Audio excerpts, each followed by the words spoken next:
El juez se ríe del acusado sin saber que enfrentaba a un genio legal de 18 años.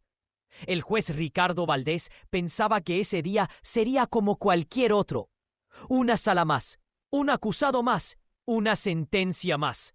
Pero lo que no imaginaba era que estaba a punto de enfrentarse a algo que pondría a prueba todo lo que creía saber sobre la justicia.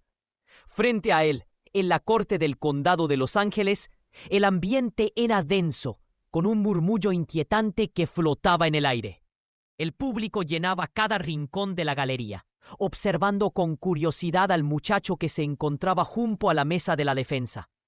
Era un joven delgado, con las manos hundidas en los bolsillos y la barbilla apenas alzada, mostrando una mezcla de calma e insolencia que descolocaba. Su nombre era Julián Herrera. Tenía 18 años y se enfrentaba a cargos de robo de vehículo y resistencia a la autoridad. Graves acusaciones suficientes para arruinarle la vida. Pero el juez Valdés no veía a un criminal frente a él, sino a un adolescente imprudente que se creía más listo que el sistema. Se reclinó con desgano, tamborileando los dedos sobre el estrado con impaciencia. ¿Crees que sabes de leyes?, preguntó con una media sonrisa sarcástica. Esto no es una competencia de oratoria. Muchacho. Algunas risas se escaparon por la sala. El alguacil, la secretaria judicial e incluso la fiscal parecían disfrutar del tono condescendiente del juez.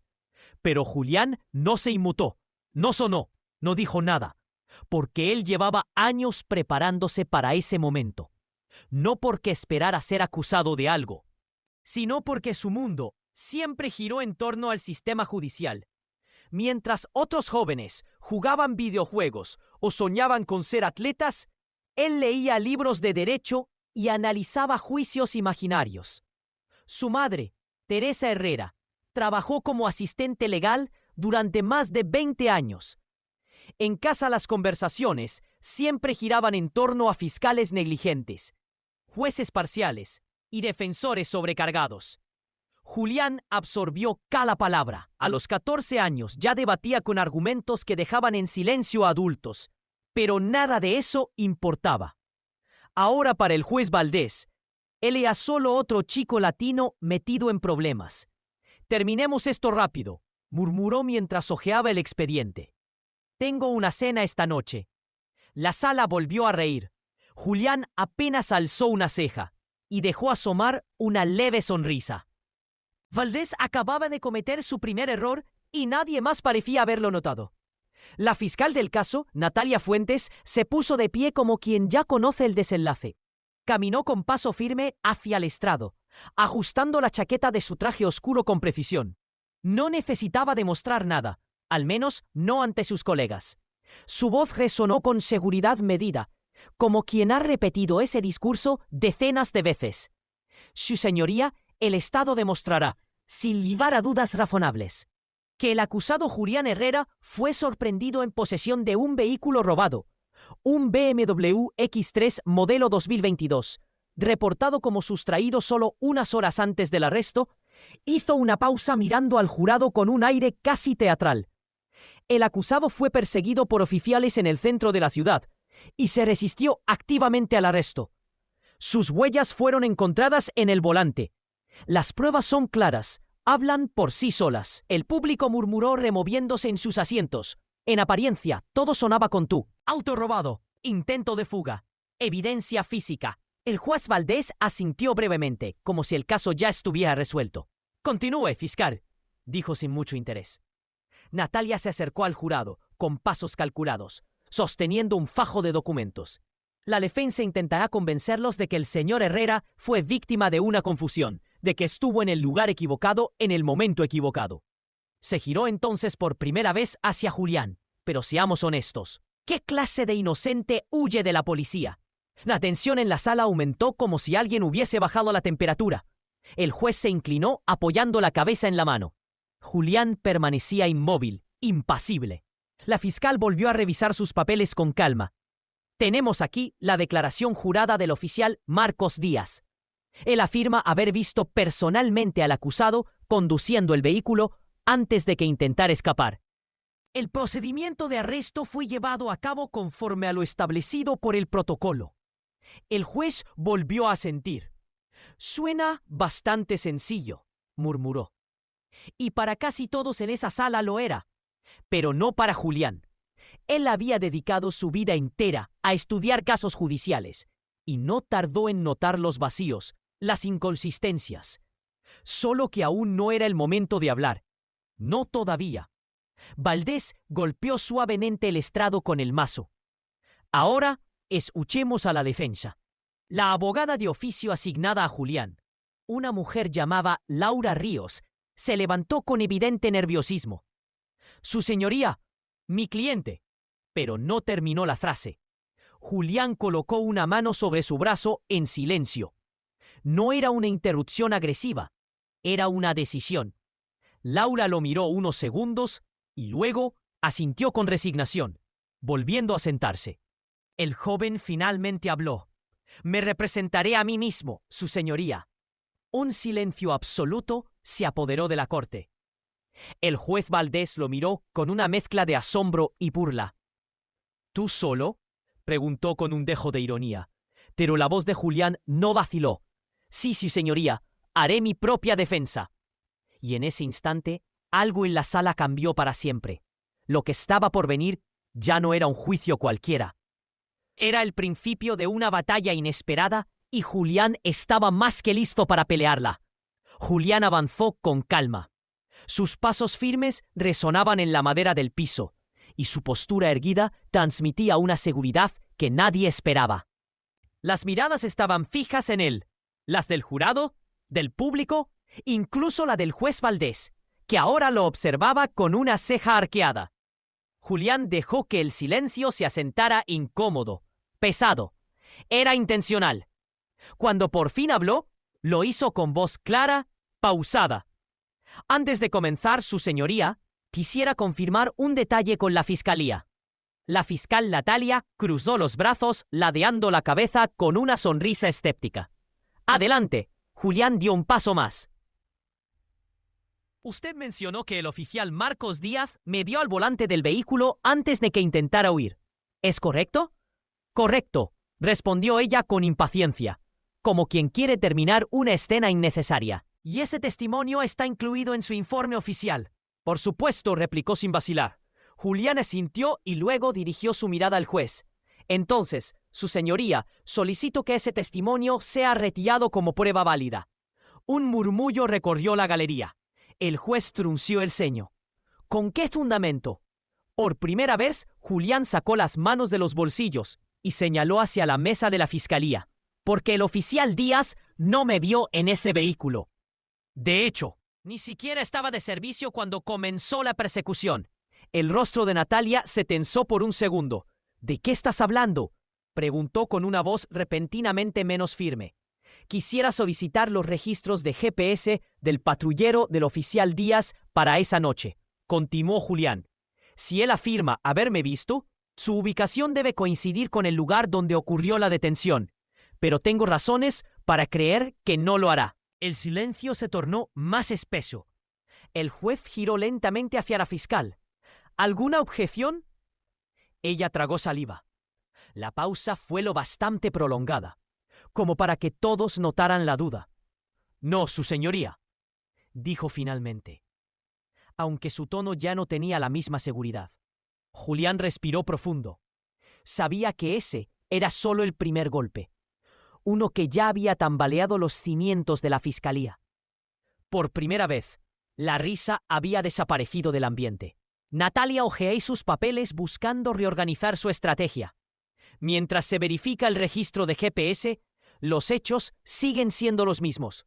Las huellas del acusado estaban en el volante del coche robado. Julián asintió sin interrumpir. Caminó lentamente hacia el jurado. «Eso es cierto, pero me gustaría que reflexionaran sobre lo siguiente». Se detuvo haciendo contacto visual con cada uno. La fiscalía quiere que crean que unas huellas prueban un delito. Pero pensemos, ¿alguna vez han probado una prenda en una tienda? Tal vez metieron las manos en los bolsillos, se miraron al espejo, la dejaron y se fueron. Pausa.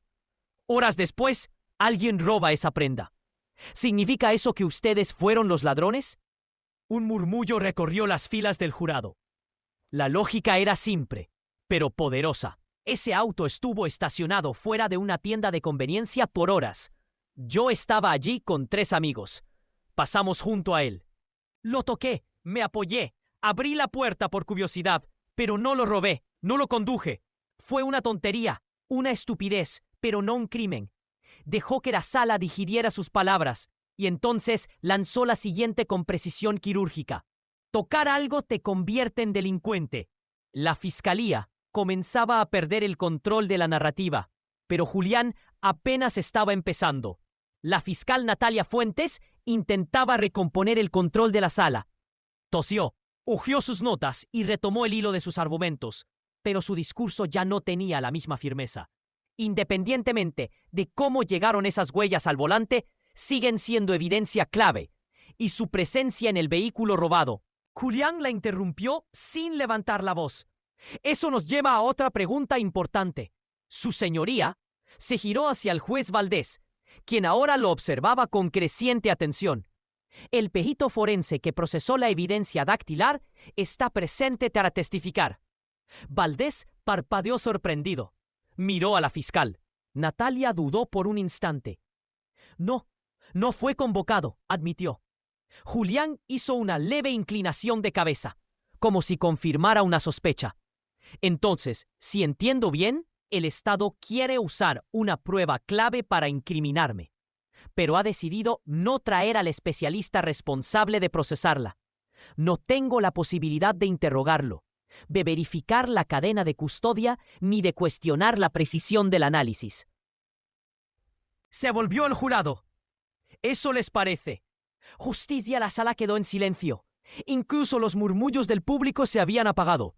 Natalia cerró los labios con fuerza. Cada palabra del joven perforaba como un bisturí la narrativa que la fiscalía había construido. El juez Valdés suspiró profundamente, presionando sus dedos contra el puente de la nariz. Se dio cuenta en ese instante de que aquel caso no sería la rutina que había anticipado. Pero Julián aún no había terminado. Dio un paso más hacia el estrado y su voz adquirió un matiz más grave, casi solemne. Su señoría, me gustaría presentar una prueba adicional. Valdés frunció el ceño. ¿Qué prueba? Una declaración jurada del verdadero propietario del vehículo, el señor Mauricio Campos. El juez alzó una ceja. ¿Y por qué no está eso en los documentos de la fiscalía? Julián sostuvo una hoja con ambas manos. Me hago la misma pregunta. Se giró hacia Natalia. ¿Recuerda lo que el señor Campos declaró la noche del supuesto robo? La fiscal evitó su mirada. Sabía lo que venía. Julián leyó en voz alta.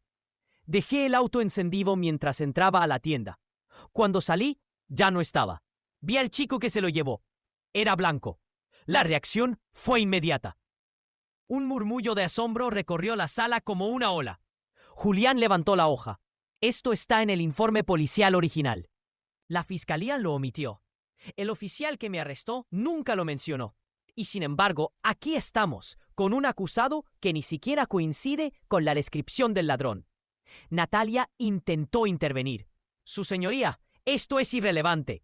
El acusado fue encontrado en posesión del vehículo. Julián negó con la cabeza. No lo fui. Su voz seguía sin elevarse, pero su firmeza era inquebrantable. Fui detenido a varias cuadras del lugar donde el vehículo fue abandonado. Estaba caminando con mis amigos, volviendo a casa después de comprar unos refrescos. No estaba huyendo, no estaba conduciendo. Ni siquiera sabía que el auto había sido robado. Se volvió al jurado una vez más. Lo único que me vincula con este caso es un sistema que decidió apresurarse y una serie de suposiciones que nadie se molestó en verificar. El juez Valdés soltó un largo suspiro. Se reclinó hacia atrás, pasó las manos por su rostro, como si necesitara despertar de un letargo. El caso que había comenzado como una rutina se estaba desmoronando frente a sus ojos, y lo que más lo inquietaba no era la habilidad del joven Julián Herrera, sino la posibilidad de que tuviera razón. Julián volvió a mirar al jurado con serenidad. El verdadero sospechoso se escapó esa noche. La policía no lo atrapó. Así que encontraron a un joven latino en la misma zona y decidieron que era suficiente. De eso se trata este juicio, no de pruebas, sino de prejuicios. Silencio, denso total. El juez se aclaró la garganta. Fiscalía, ¿desea presentar algo más? Natalia Fuentes permanecía rígida. Sus manos apretaban los papeles, como si intentara exprimirles una salida que no existía. Finalmente negó con la cabeza. No, su señoría.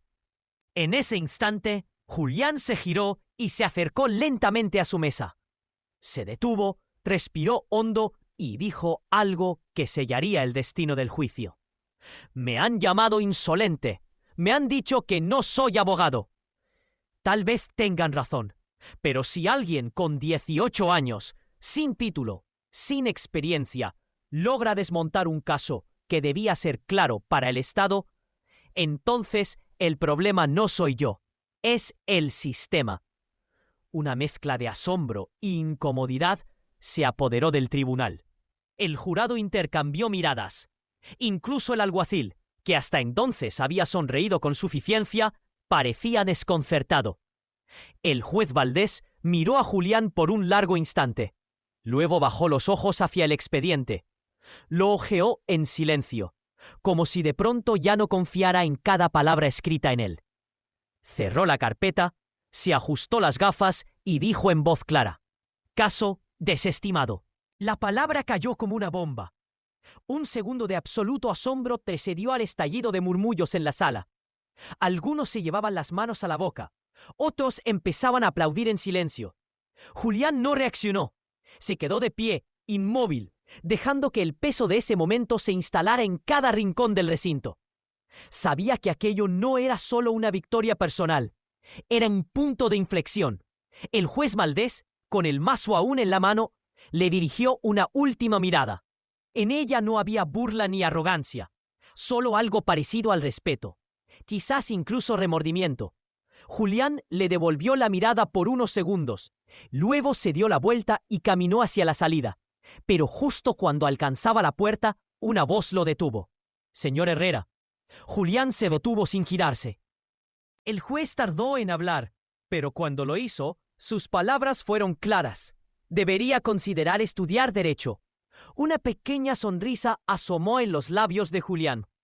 No necesitaba considerar nada. Ya lo había decidido. Afuera, la corte era un enjambre de cámaras, micrófonos y flashes. Los reporteros se agolpaban en las escaleras disparando preguntas a quemarropa. Julián, ¿sabías que el juez iba a desestimar el caso? ¿Qué vas a hacer ahora? ¿Cómo se siente haber vencido a una fiscal con años de experiencia? Julián se subió la capucha de la sudadera y bajó la cabeza. No quería fama, no buscaba titulares.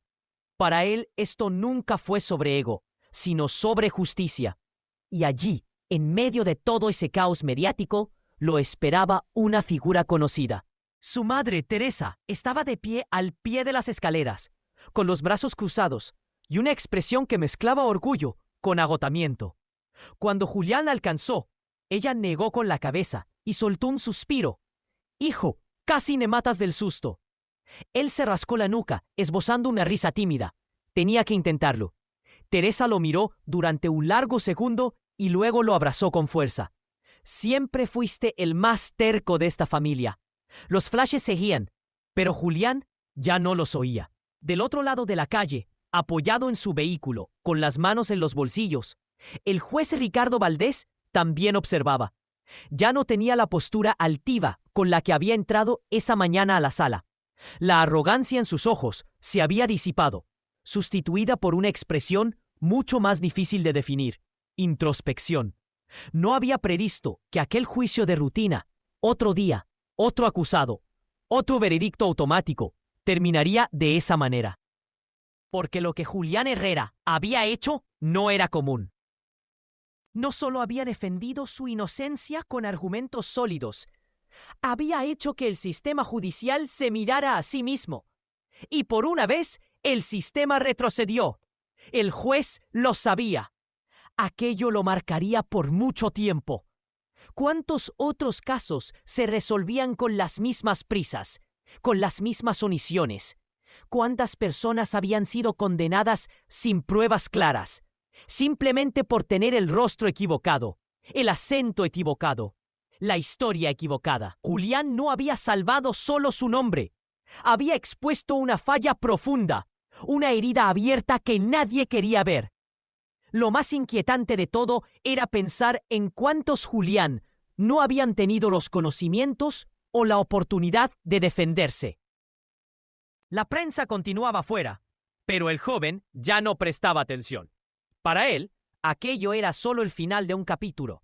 Uno difícil, uno injusto, pero no el último, porque algo dentro de él se había afirmado con una claridad feroz. Esa no sería la última sala de audiencias donde estaría, pero la próxima vez no estaría en el banquillo de los acusados. Estaría del otro lado, como abogado, como defensor, como voz de quienes no tienen una. Y cuando ese día llegara, no estaría solo, estaría con cada persona que alguna vez fue silenciada. Julián sabía que no podía cambiar todo un sistema en una sola tarde, pero sí podía comenzar algo, un eco, una chispa, una idea. Porque la justicia se escribe con leyes, sí, pero la sostienen personas. Y las personas pueden cambiar, pueden abrir los ojos, pueden escuchar, pero solo si alguien tiene el valor de hablar primero. Así que si esta historia te tocó, aunque sea por un momento, compártela, porque lo que vivió Julián podría estarle ocurriendo ahora mismo a alguien que conoces. Y quizá esa persona no tenga la voz, ni el conocimiento, ni la oportunidad, pero tú sí puedes ayudar a que su historia se escuche. Dale me gusta, suscríbete a este canal si quieres más relatos que importan. Y sobre todo, no dejes de cuestionar lo que parece normal, porque lo que es común no siempre es justo. Y la próxima vez que alguien se siente frente a un juez, tal vez no sea Julián, tal vez sea tu hermano, tu hijo, tu amigo o tú.